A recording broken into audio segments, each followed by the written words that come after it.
Hello everyone, welcome to channel study portal and I am Sonam और मैं आपका करवाने जा रही हूँ केवीएस पीआरटी मैथमेटिक्स का सिलेबस कंप्लीट। ठीक है, तो इसको स्टार्ट करने से पहले मैं इसके सिलेबस पे थोड़ी सी बात करती हूँ। तो सिलेबस जो है, अगर मैं जब मैंने इसके सिलेबस को देखा केवीएस पीआरटी में जो मैथमेटिक्स का पोर्शन है, उस सिलेबस को जो अगर आप देखोगे तो जो मैंने उसमें डिवाइड किया है वो इस तरीके से किया है कि जो फर्स्ट पार्ट है वो बेसिक मैथमेटिक्स का है। मतलब जो आपने क्लास 6 से लेकर के क्लास 8 तक पढ़ा है, जो क्लास 6 और से क्लास 8 तक की एनसीईआरटी की बुक में जो है वो आपका और जो बेसिक मैथमेटिक्स में आ जाता है। उसके बाद है अलजेब्रा पोर्शन, अलजेब्रा आ जाता है। उसके बाद आता है ज्योमेट्री पोर्शन इन मैथमेटिक्स। ठीक है, तो सबसे पहले हम बेसिक मैथमेटिक्स से शुरू करेंगे। नंबर सिस्टम से लेकर के जो भी सारे टॉपिक्स हैं उनको हम कवर करेंगे, एचसीएफ, एलसीएम, प्राइम फैक्टराइजेशन, ये सब कुछ कवर करते हुए फिर उसके बाद हम जाएंगे अलजेब्रा पे। फिर हम अलजेब्रा करेंगे, polynomials and all that type of questions.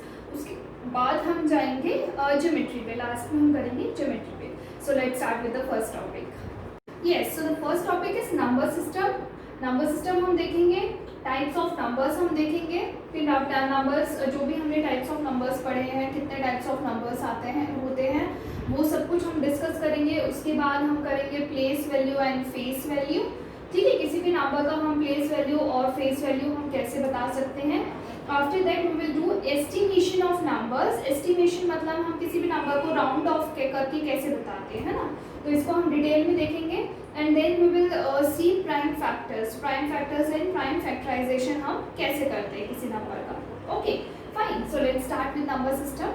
Yes, so the first topic in number system is comparing two numbers को आप कंपेयर कैसे करके बता सकते हो, कौन सा बड़ा है कौन सा छोटा है, आप ये कैसे बता सकते हो। तो देखो, जब अब मैं कोई छोटा सा नंबर लिखती हूँ, फॉर एग्जाम्पल यहाँ पे मैंने 25 लिखा और यहाँ पे मैंने लिख दिया 7, तो आप इसको तो आप आराम से देख के बता सकते हो this is 2 digit number and this is 1 digit number. ये 1 डिजिट का नंबर है, ये 2 डिजिट का नंबर है, इसका मतलब ये बड़ा होगा, है ना। इसका मतलब हमें क्या समझ आया कि नंबर ऑफ डिजिट्स जिसमें बड़े होते हैं, जिसमें ज़्यादा होते हैं, वो नंबर बड़ा होता है। ठीक है, अगर मैं कितना भी बड़ा नंबर लिख दूँ, जैसे कि 5 1 2 3 4 6 and here I am writing what ever like this. ठीक है, ऐसे मैंने नंबर लिख दिए 2 और यहाँ पे कितने हैं, यहाँ पे 6 डिजिट्स हैं और यहाँ पे 4 डिजिट है।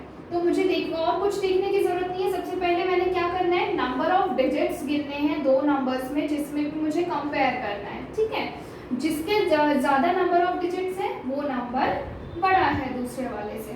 फाइन, अब अगर बात आती है कि अब अगर दोनों में नंबर ऑफ डिजिट सेम हो तो आप क्या करोगे।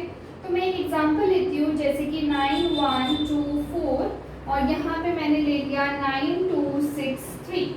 ठीक है, अब यहाँ पे ये भी 4 डिजिट का नंबर है और ये भी 4 डिजिट का नंबर है। ठीक है, तो अब आप इसमें कैसे बताओगे कि कौन सा नंबर बड़ा है कौन सा नंबर छोटा है। तो जब नंबर ऑफ डिजिट्स भी सेम हो तो आप क्या करोगे, फर्स्ट डिजिट से कंपेयर करना स्टार्ट करोगे। ठीक है, यहाँ पे फर्स्ट डिजिट क्या है 9 और यहाँ पे फर्स्ट डिजिट क्या है, यहाँ पे भी 9 है, तो दोनों क्या हो गए, ये तो इक्वल हो गए, 9 इज इक्वल टू 9। उसके बाद सेकेंड डिजिट पे चले जाओ, इसके सेकेंड डिजिट को और इसके सेकेंड डिजिट को कंपेयर करो। ओके, तो यहाँ पे है 1, यहाँ पे है 2 एंड 1 इज लेस देन 2। मतलब यहाँ पे मुझे सेकेंड स्टेप पे पता चल गया कि 1 इज लेस देन 2, मतलब this number is less than this number.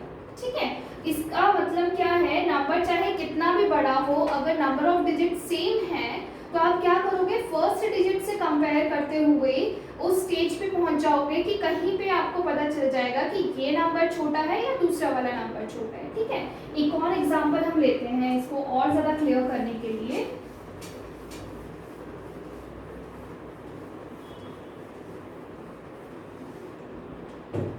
Okay, तो मैं नंबर ले रही हूँ 1 2 3 4 9 6 एंड 1 2 3 4 2 5। ठीक है, इस तरीके से मैंने नंबर ले लिया। अब मुझे कंपेयर करना है, यहाँ पे भी 6 डिजिट है नंबर ऑफ डिजिट्स और यहाँ पे भी 6 नंबर ऑफ डिजिट्स है। तो इसका मतलब नंबर ऑफ डिजिट से तो मुझे पता नहीं चला कि कौन सा बड़ा है नंबर कौन सा छोटा नंबर है। तो मैं क्या करूँगी, मैं फर्स्ट डिजिट से कंपेयर करना स्टार्ट कर दूंगी दोनों नंबर्स में, मतलब यहाँ से 1 इज इक्वल टू 1, यहाँ से नहीं पता चला मुझे कौन सा नंबर छोटा है कौन सा नंबर बड़ा है।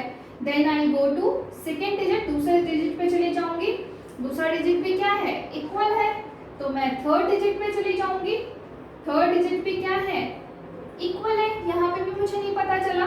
Then I will go to fourth digit, और फोर्थ डिजिट भी क्या है, दोनों इक्वल है।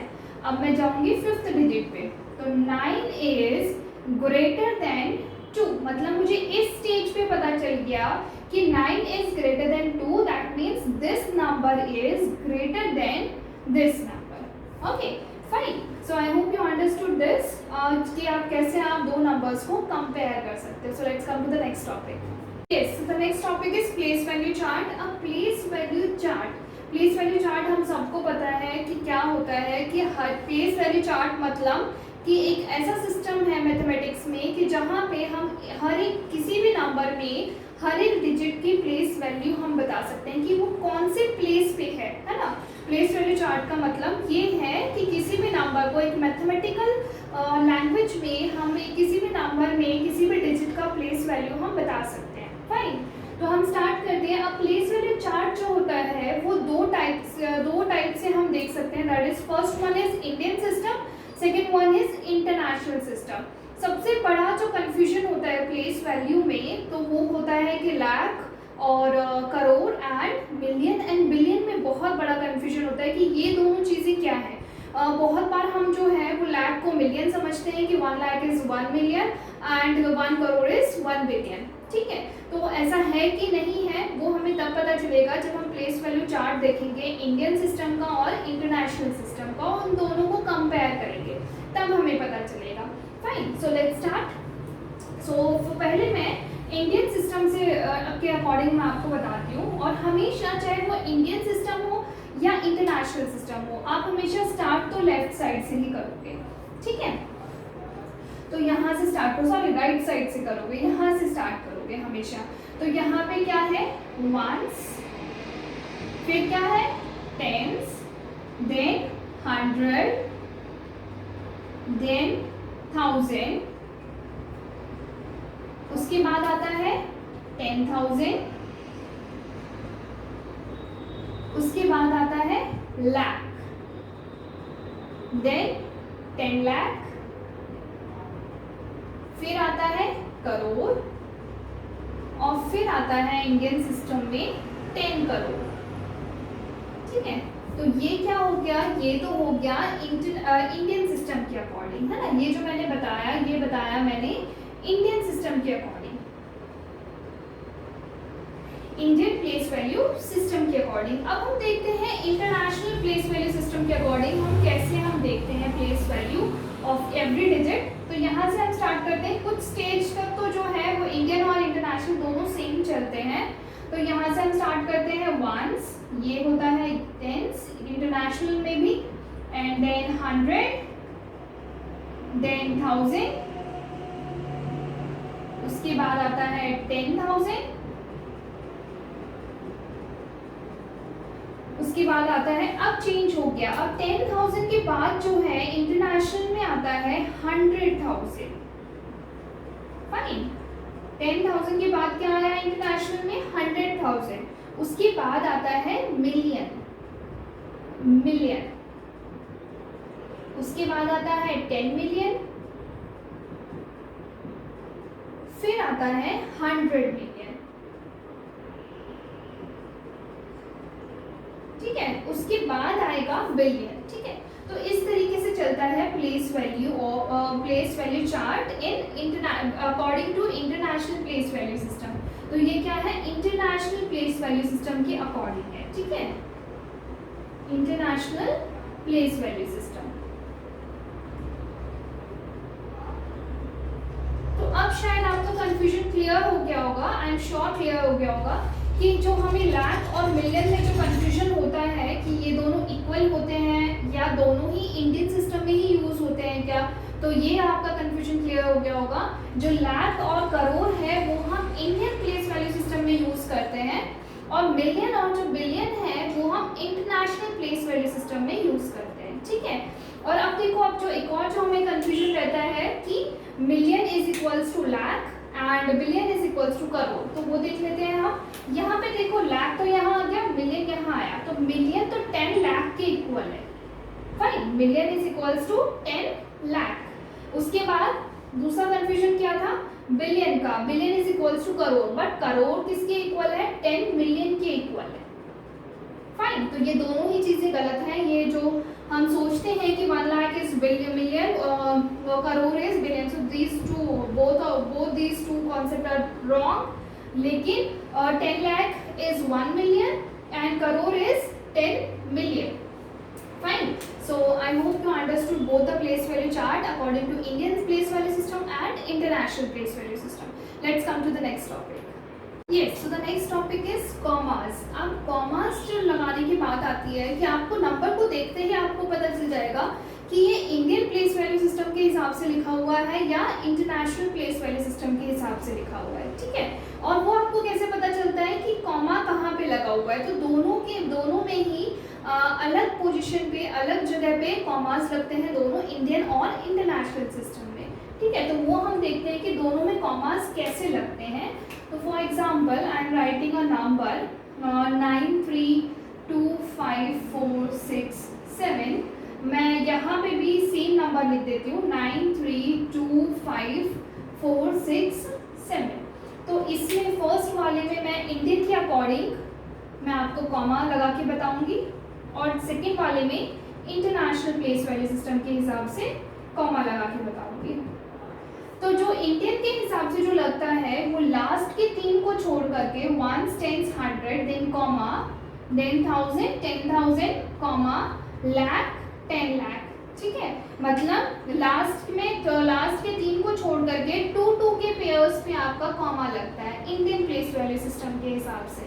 और इंटरनेशनल की अगर हम बात करें तो लास्ट के 3 को छोड़ करके कॉमा देन फिर अगेन 3 और लेकर के कॉमा। ठीक है, 1 10 100 then 1000 10,000 100,000 then million 10 million 100 million के बाद लगेगा। ठीक है, इसका मतलब इंटरनेशनल में जो है वो 3 के पेयर पे कॉमा लगता है और इंडियन में लास्ट 3 को छोड़ करके फिर 2 के पेयर पे कॉमास लगते हैं। फाइन, तो अगर आपको पूछा जाए कहीं पे भी, अगर क्वेश्चन में अगर दे दिया है ये इस तरीके से नंबर लिखा हुआ है और यहाँ पे इसके प्लेस वैल्यू आपसे पूछ ली गई है, ठीक है, तो आपको ये कंफ्यूज नहीं होना है कि दोनों तो पता नहीं इंटरनेशनल में है या इंटरनेशनल में बताना है या इंडियन में बताना है। आप सिर्फ कॉमास को देखकर ही पता लगा सकते हो कि कॉमास क्या है। 2 के गैप में 2 के बाद 2 नंबर डिजिट्स के बाद आपके कॉमास लगे हुए हैं, इसका मतलब वो इंडियन प्लेस वैल्यू सिस्टम के हिसाब से लिखा हुआ है, तो हमें इंडियन प्लेस वैल्यू सिस्टम के हिसाब से उसकी प्लेस वैल्यू बतानी है। और अगर 3 डिजिट्स के बाद कॉमास लगे हुए हैं तो वो इंटरनेशनल प्लेस वैल्यू सिस्टम के हिसाब से लिखा हुआ है, तो हमें उसकी प्लेस वैल्यू भी इंटरनेशनल प्लेस वैल्यू सिस्टम के हिसाब से बतानी है। ठीक है, so I hope this is clear to you. Let's come to the next topic. Yes, so the next topic is place value and face value. आपको इन सभी डिजिट्स का जिन पे मैंने सर्कल बना रखा है, स्क्वायर बना रखा है, इनका आपको प्लेस वैल्यू और फेस वैल्यू बताना है। ठीक है, तो मैं पहले तो प्लेस वैल्यू और फेस वैल्यू की डेफिनेशन आपको मैं बता देती हूँ। प्लेस वैल्यू मतलब उसकी प्लेस की पोजीशन क्या है, प्लेस वैल्यू चार्ट के हिसाब से उस डिजिट की प्लेस वैल्यू क्या है, उसकी पोजीशन किस प्लेस वैल्यू पे है, ये आपको बताना है। मतलब 1 10 100 1000 10,000 100,000 if it is according to international place value system, तो इस तरीके से आपको बताना है उसकी प्लेस वैल्यू जिस डिजिट पे स्क्वायर बना हुआ है। और दूसरा है फेस वैल्यू। फेस वैल्यू का मतलब क्या है, फेस वैल्यू के नाम से ही हमें समझ आता है। फेस मतलब आपका अपना फेस है ना, आप अगर अपने आप को मिरर में देखते हो तो आप अपने आप को खुद को देखते हो वहाँ पे। तो face value of any digit in any number is itself, वो नंबर खुद ही अपना फेस वैल्यू होता है। हर एक नंबर में हर एक डिजिट का फेस वैल्यू वो खुद है। ठीक है, so I think both the definition of both place value and face value is clear to you. Now let's start doing this question. तो फर्स्ट में सबसे पहले आपका काम क्या है, जब भी आप नंबर को देखोगे तो आप सबसे पहले देखोगे कि वो इंडियन प्लेस वैल्यू सिस्टम के हिसाब से लिखा हुआ है या इंटरनेशनल प्लेस वैल्यू सिस्टम के हिसाब से लिखा हुआ है। फाइन, तो यहाँ पे हम देखते हैं 3 के बाद कॉमा, फिर 2 के बाद कॉमा, ठीक है। तो इसका मतलब ये क्या है, ये है इंडियन प्लेस वैल्यू सिस्टम के हिसाब से, करेक्ट। ये लिखा हुआ है इंडियन प्लेस वैल्यू सिस्टम के हिसाब से लिखा हुआ है। तो इसकी जो है प्लेस वैल्यू क्या होगी, 1s, 10s, 100। So place value of 7 is 100। Fine. अब फेस वैल्यू मैंने कहा कि किसी भी डिजिट की फेस वैल्यू वो खुद होती है, ठीक है, खुद होता है। So let's come to the next one. यहाँ पे देखो 3 के बाद कॉमा, उसके बाद कॉमा नहीं लगा हुआ, जबकि 3 डिजिट और हैं। अगर इंडियन के हिसाब से होता तो यहाँ पे कॉमा लगा हुआ होता 2 डिजिट के बाद। So this is according to international place value system. This is according to international place value system. तो अब यहाँ पे इसकी प्लेस वैल्यू क्या हो जाएगी, 1s, 10s, 100, 1000। 2 की प्लेस वैल्यू है 1000 और इसकी फेस वैल्यू है 2 itself. Now let's come to the next number. यहाँ पे देखो 3 के बाद कॉमा, फिर 2 के बाद कॉमा, तो ये किसके अकॉर्डिंग है, this is Indian place value, Indian place value chart, place value system के हिसाब से ये नंबर लिखा हुआ है। तो आपको 4 का निकालना है, 4 का बताना है प्लेस वैल्यू। तो आप कैसे बताओगे, 1s, 10s, 100, 1000, 10,000 and this is lakh. तो यहाँ पे 4 की प्लेस वैल्यू जो है वो क्या हो गई, lakh, and the face value of 4 is 4 itself, ठीक है। अब नेक्स्ट पे आ जाओ। नेक्स्ट में देखो 3 के बाद कॉमा है, उसके बाद फिर 3 के बाद कॉमा है।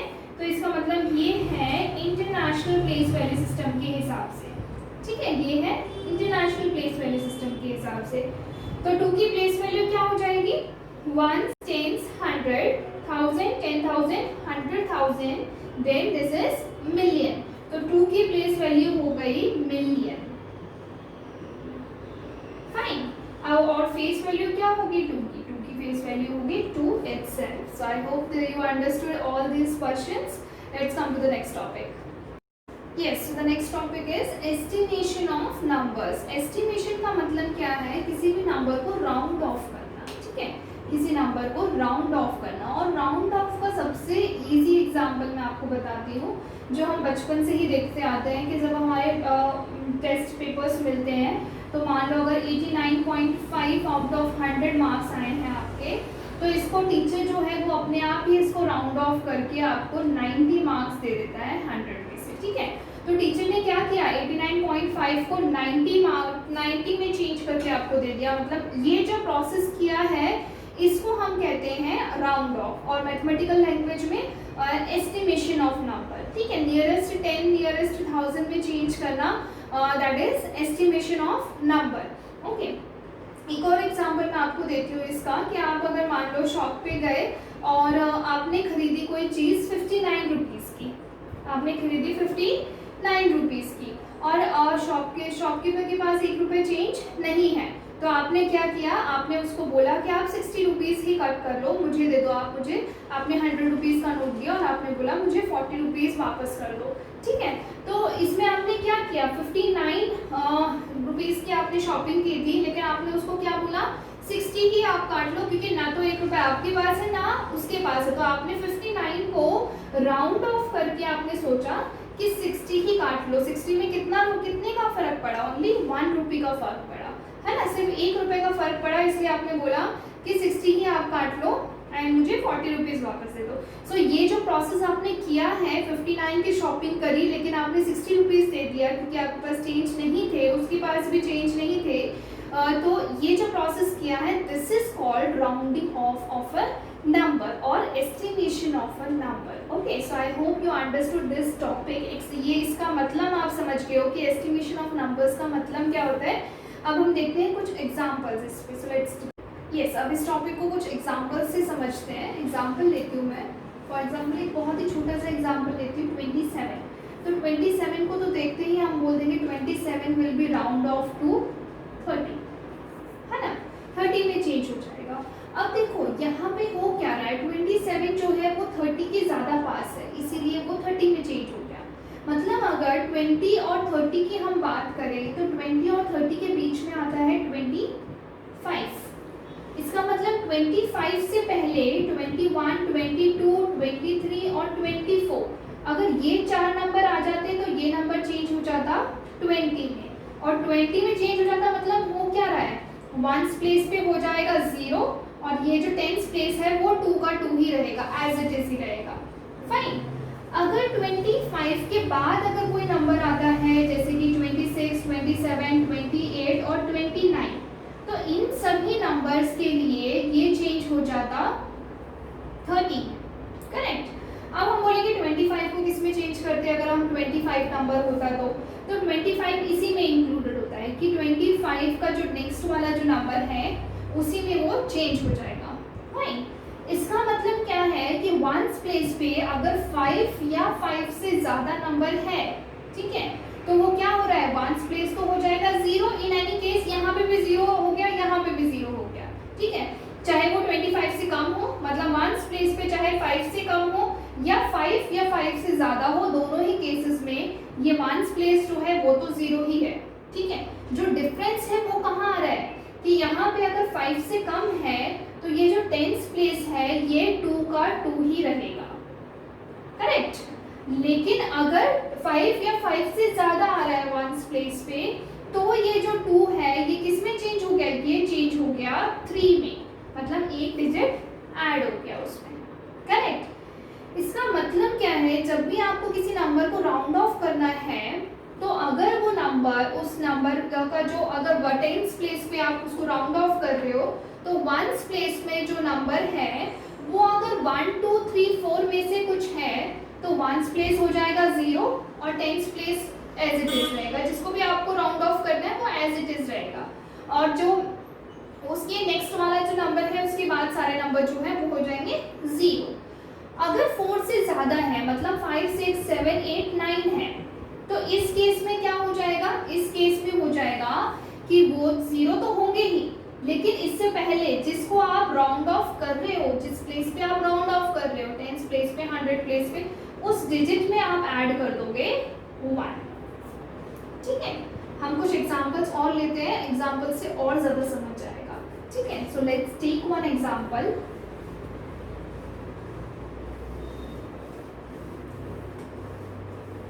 उससे पहले हम एक लाइन पढ़ते हैं हमेशा, that is round off to the nearest. अब नियरेस्ट के बाद जो भी लिखा होता है, टेंस लिखा हुआ है, हंड्रेड्स लिखा हुआ है, थाउजेंड्स लिखा हुआ है, उसी प्लेस पे आपको उसको राउंड ऑफ करना होता है। फाइन। एक एग्जांपल लूंगी मैं, जैसे कि मैंने ले लिया 2, 3, 4, 5, 6। ठीक है। अब इसको मैं आपको टेंस प्लेस पे, हंड्रेड्स प्लेस पे, थाउजेंड्स प्लेस पे, वंस, टेंस, 100, 1000, 10,000 प्लेस पे, आपको इन सभी प्लेसेस पे आपको इसको मैं राउंड ऑफ करके बताता हूँ। ठीक है। तो सबसे पहला केस बनता है टेंस प्लेस पे। ठीक है। अगर मैं इसको टेंस प्लेस पे राउंड ऑफ कर रही हूँ तो क्या होगा, देखो सबसे पहले मैं देखूंगी टेंस प्लेस पे कौन सा नंबर है। वंस, टेंस प्लेस पे है 5। अब मैं 5, इसका मतलब 5 के बाद वाले जो जितने भी 5 के बाद जो नंबर है वो हो जाएगा 0। यही देखा था हमने, है ना, कि जिसको भी हम राउंड ऑफ कर रहे हैं, जिस भी प्लेस पे हम राउंड ऑफ कर रहे हैं, उसके बाद वाले जो डिजिट होता है वो तो 0 इन एनी केस हो जाते हैं। ठीक है। अब जो हमने केस पढ़ा था वो ये पढ़ा था कि अब टेंस प्लेस पे आपको राउंड ऑफ करना है तो इसके बाद जो नंबर है वो 5 से ज़्यादा है या 5 से कम है।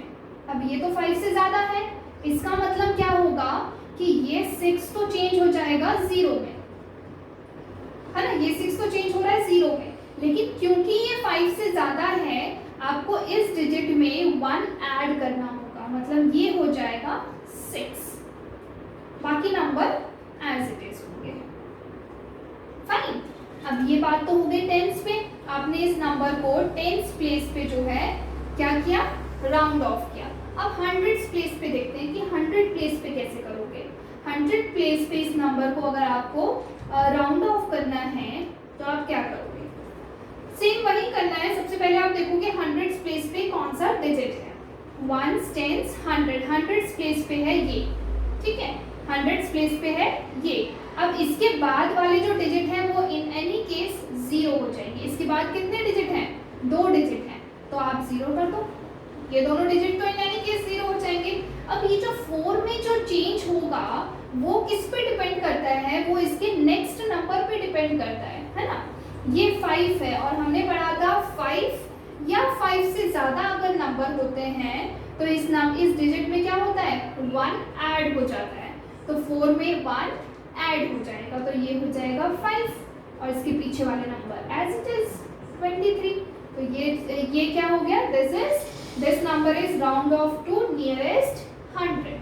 ठीक है, अब हम देखते हैं नियरेस्ट 1000 पे अगर हम इसे राउंड ऑफ करते हैं तो हम कैसे करेंगे। अब 1000 पे राउंड ऑफ कर रहे हैं तो इसका मतलब हमें सबसे पहले देखना है कि 1000 प्लेस पे कौन सा नंबर है, करेक्ट।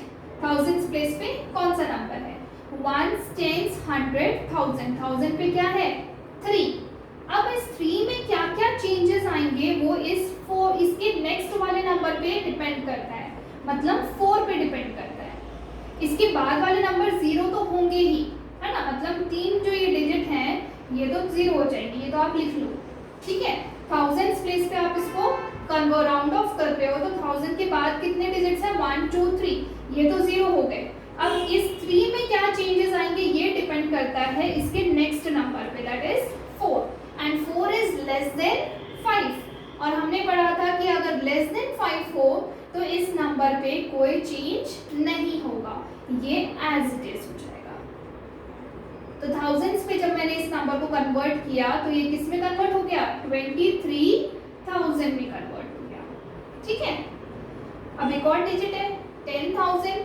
अगर क्वेश्चन है convert this right this number and round off this number two the nearest 10,000, तो आप कैसे करोगे, नियरेस्ट 10,000। तो सबसे पहले आप 10,000 पे देखो कि 10,000 पे आपका कौन सा डिजिट है, 1 10 100 1000 10,000 10,000 मतलब 2। इसका मतलब ये सारे डिजिट तो इन एनी केस क्या हो जाएंगे, 0 हो जाएंगे। 1 2 3 4, सो 4 0 तो आप पुट कर ही दो। ठीक है, अब इस नंबर पे 2 पे क्या चेंजेस आएंगे ये डिपेंड करता है इसके नेक्स्ट नंबर पे। इसका नेक्स्ट नंबर क्या है 3 which is less than 5। इसका मतलब इसमें कोई भी चेंज नहीं होगा, 2 as it is रहेगा। इसका मतलब अगर मैंने इस नंबर को 10,000 पे राउंड ऑफ किया है तो ये नंबर किस में चेंज हो गया, 20,000 पे 20,000 में चेंज हो गया। Okay, so I hope you understood this. Let's take one more example कि आपको और ज़्यादा क्लियरली अंडरस्टैंड हो। तो let's take one more example. तो मैं एक और एग्जांपल लेती हूँ। For example, I am taking 9 5 2 4 6। ठीक है, अब इसको फिर से हम वही सेम प्रोसेस से हम स्टार्ट करते हैं, 10 से स्टार्ट करते हैं राउंड ऑफ करना।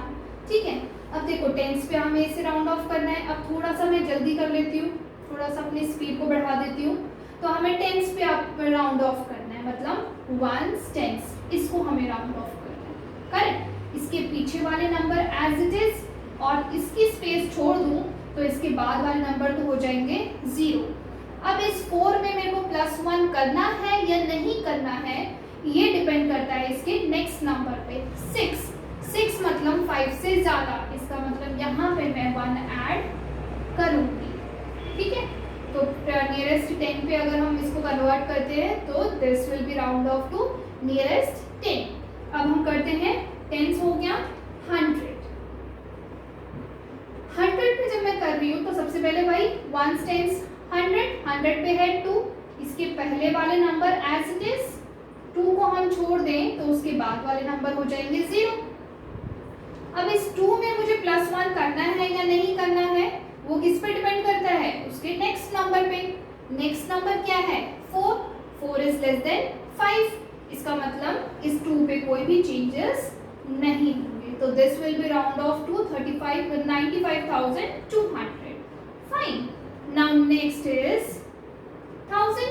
अब हमें नियरेस्ट 1000 पे इसको कन्वर्ट करना है तो फिर से आप 1000 प्लेस पे देखेंगे 1 10 100,000 1000 प्लेस पे है 5, तो 9 को तो एज इट इज रखूंगी, 5 के लिए स्पेस छोड़ देती हूँ, बाकी बचे 3 डिजिट वो हो जाएंगे 0, करेक्ट। अब 5 में मुझे +1 करना है कि नहीं करना है वो डिपेंड करता है उसके नेक्स्ट नंबर पे, दैट इज 2 हियर। और 2 इज लेस देन 5, 2 5 से छोटा होता है तो 5। Last is to round off this to the nearest 10,000। 10,000 पे आपको इसको राउंड ऑफ करना है तो आप देखोगे कि 10,000 प्लेस पे कौन सा नंबर है, 1 10 100,000 10,000। 10,000 पे है 9। अब इसके लिए मैं स्पेस छोड़ देती हूँ, बाकी सबको मैं कर देती हूँ 0। 1 2 3 4 1 2 3 4। अब इसमें मुझे +1 करना है या नहीं करना है ये डिपेंड करता है इसके नेक्स्ट नंबर पे। और यहाँ पे नेक्स्ट नंबर क्या है 5, मतलब 5 या 5 से ज़्यादा अगर होता है तो हम क्या करते हैं +1 करते हैं। तो 9 में मैं +1 करूँगी तो यहाँ पे आ जाएगा 10। कंफ्यूज नहीं होना है, यहाँ पे आ जाएगा 10 and this will B this. ठीक है, तो कितना हो जाएगा 1 10 100,000 10,000 lakhs, that is 1 lakh. 1 lakh हो जाएगा अगर आप इस नंबर को round off to the nearest 10,000 करते हो। Fine, so I hope you understood this topic clearly, and now let's come to the next topic. Yes, so the next topic is estimation sum.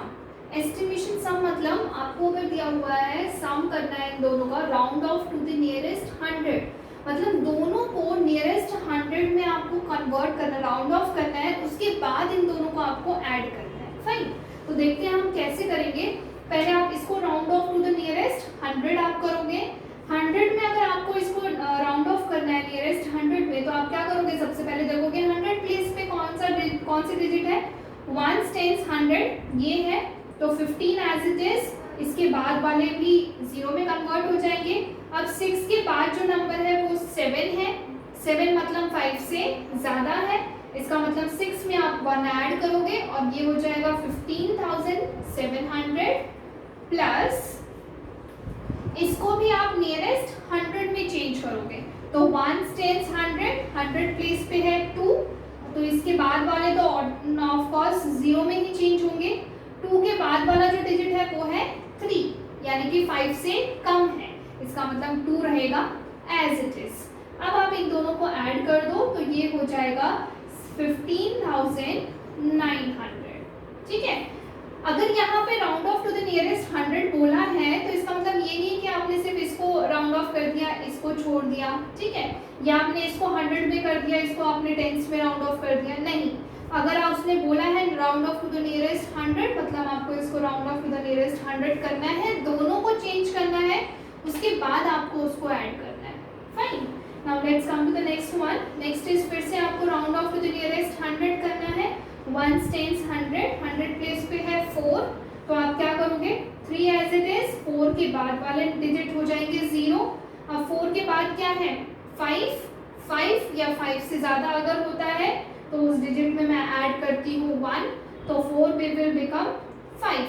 अब प्लस 1 10 100 प्लेस पे है 2, तो 1 as it is और 2 के बाद वाले जो दो डिजिट है उसके प्लेस पे हो जाएगा 0। अब 2 को एज इट इज लिखना है या 2 में +1 करना है वो डिपेंड करता है उसके बाद वाले नंबर पे, that is 1 is less than 5, तो 2 एज इट इज रहेगा 1200। अब हम इन दोनों को ऐड कर देंगे तो कितना आ जाएगा 7400 4700। इस तरीके से आपको करना है सम। अगर राउंड ऑफ करने के बाद आपको सम पूछा है, एस्टिमेशन सम पूछा है टू द नियरेस्ट 100, अगर नियरेस्ट 1000 है तो 1000, नियरेस्ट 1000 में उसको राउंड ऑफ करके ऐड करो, नियरेस्ट 100 है तो 100 में राउंड ऑफ करके ऐड करना है, जो भी गिवन है उसी में चेंज करके आपको दोनों को ऐड करना है। ठीक है, let's come to the next topic, that is estimation difference.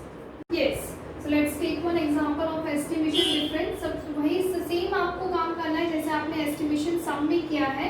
पहले इसको राउंड ऑफ करना है, यहाँ पे क्या गिवन है round off to the nearest tens. आपको नियरेस्ट 10 में पहले इसको राउंड ऑफ करना है, फिर उसको सबट्रैक्ट करना है।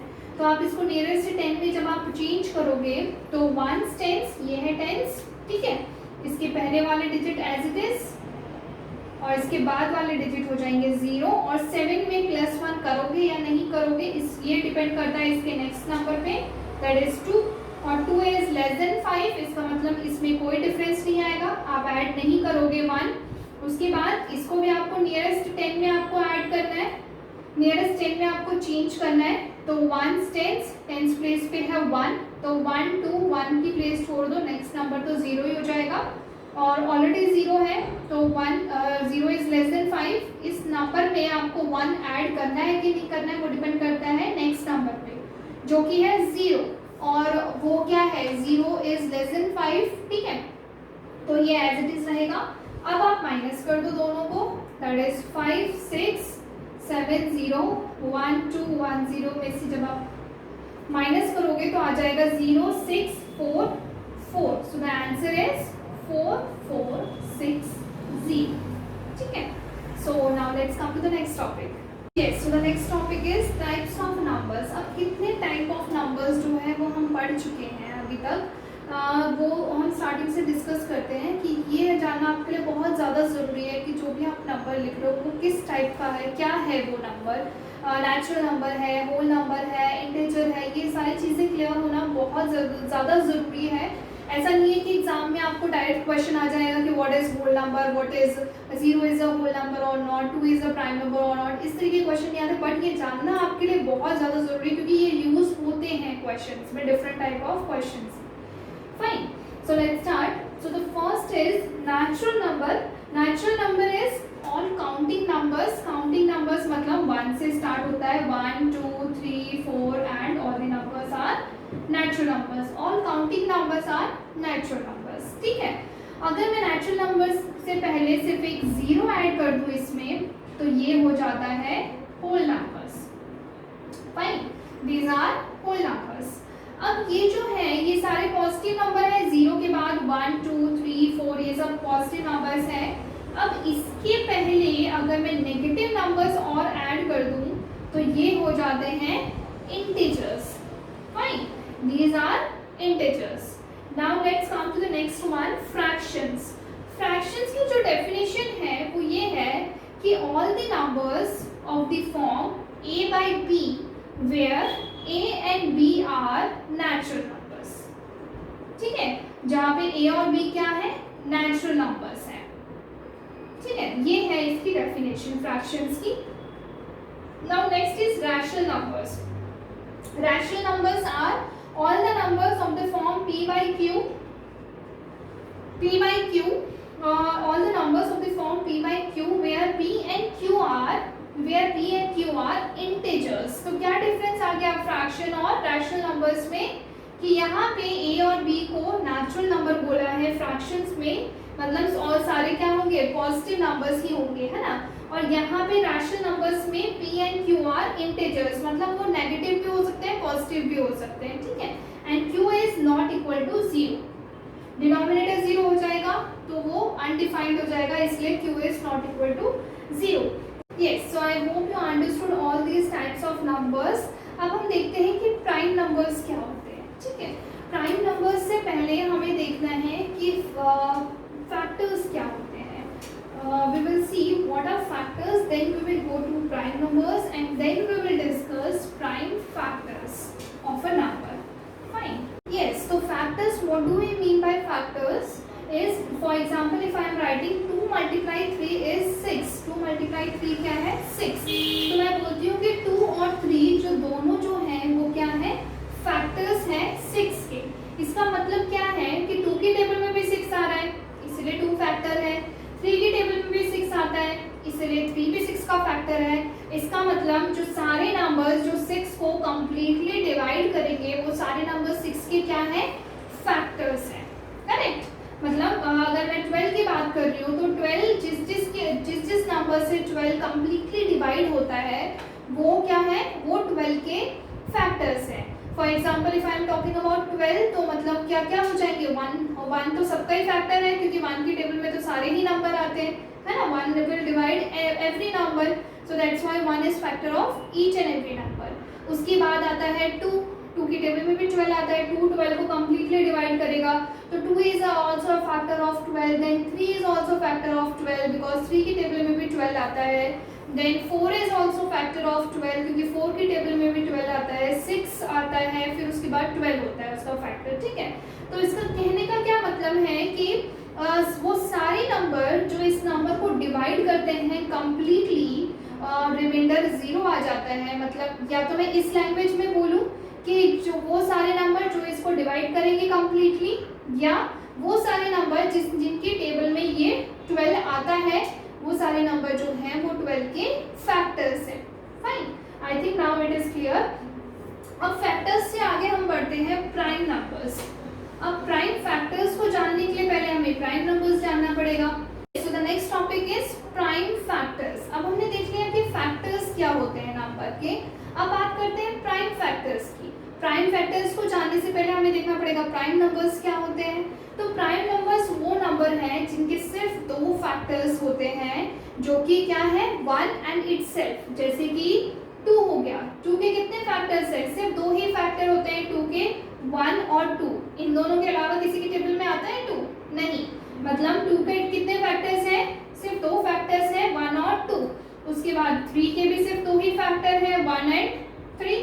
उसके बाद में 5 के भी 2 ही फैक्टर हैं, 1 एंड 5। उसके बाद 6 के बहुत सारे फैक्टर्स होते हैं, क्योंकि 2 की टेबल में भी आता है, 3 की टेबल में भी आता है, 6 की टेबल में भी आता है, तो 4 फैक्टर्स हो जाते हैं उसके।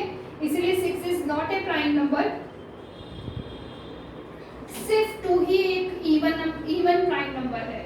उसके बाद कोई भी इवन नंबर प्राइम नंबर नहीं होगा, क्योंकि अगर मैं इवन नंबर की बात करूं तो एक तो 1 और एक वो खुद तो प्राइम, एक 1 और एक वो खुद तो फैक्टर्स हो ही जाते हैं। उसके बाद 2 और निकल जाता है उसका फैक्टर, कोई और हो चाहे ना हो, तो 2 तो है ही उसका फैक्टर ना, एक एक्स्ट्रा में। लेकिन मैंने प्राइम नंबर की डेफिनेशन में क्या बोला कि सिर्फ 2 फैक्टर्स जिनके होते हैं वो होते हैं प्राइम नंबर्स। फाइन, अब प्राइम नंबर्स क्लियर हो गया कि all the numbers which are having only 2 factors are prime number, that 1 and itself. सिर्फ ये 2 फैक्टर्स जिनके होते हैं दे आर प्राइम नंबर्स। अब प्राइम फैक्टर्स मतलब क्या, मतलब अगर मैं किसी भी नंबर को लिख रही हूँ, फॉर एग्जाम्पल 6 में बोल रही हूँ, तो प्राइम नंबर्स क्लियर हो गया। Prime numbers, the numbers which are having only 2 factors are prime number, and factors क्या है, 1 और इटसेल्फ। ठीक है, प्राइम फैक्टर्स मतलब इसके वो सारे फैक्टर्स जो प्राइम नंबर है ना। जैसे कि 1 के फैक्टर्स, अगर 6 के फैक्टर्स अगर मैं बोलूँ तो वो है 2 देन 3। ठीक है, उसके बाद बस 2 और 3, 2 and 3 are prime factors of 6। ठीक है, तो फैक्टर्स आपको क्लियर हो गए हैं। फैक्टर्स मीन्स जो भी नंबर उसको कंप्लीटली डिवाइड करता है, that is called factor of that number. ठीक है, और प्राइम नंबर मतलब जिनके 2 फैक्टर्स होते हैं, the numbers which are having only 2 factors, 1 and itself are prime number. The only even number which is prime number is 2। उसके अलावा कोई भी इवन नंबर प्राइम नंबर नहीं होता है। और प्राइम फैक्टर मतलब वो सारे फैक्टर्स, नंबर के वो सारे फैक्टर्स जो प्राइम नंबर हैं, that is called prime factors. ठीक है, ओके, तो मैं यहाँ पे क्लास एंड करती हूँ और नेक्स्ट क्लास में हम मिलते हैं। प्राइम फैक्टराइजेशन और HCF, LCM जैसे टॉपिक्स हम नेक्स्ट क्लास में कंटिन्यू करेंगे। So bye bye, take care everyone.